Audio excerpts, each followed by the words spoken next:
gerçek. Armanımdın şırak ketmegin,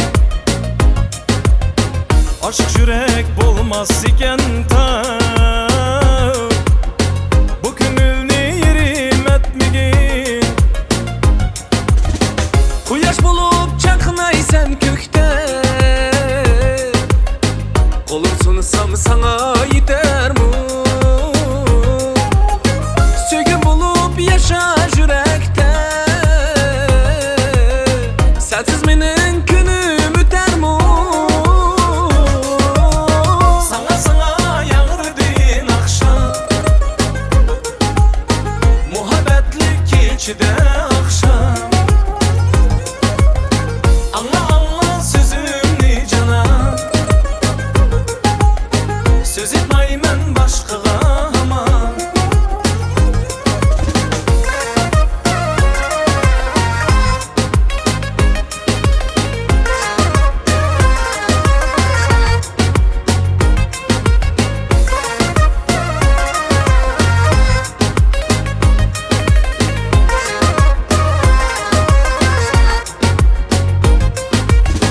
Muhabbetnin şirin hasreti, yürügümde ot bulup yanıdı. İşen bana mengüge seni, söyüp ötküm kirdi.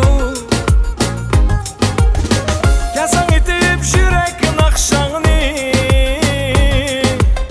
bul bul bulup sayray nigarim. Bu aklay bugün akşamni, kalbimde köp sana itarim. Sana yağırdın akşam, muhabbetlik keçide akşam.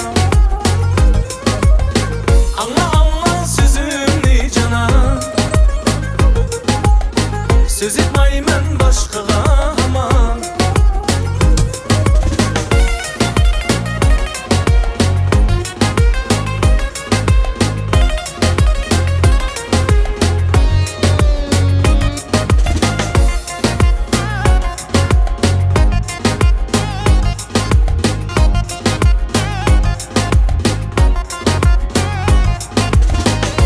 Sana yağırdın akşam,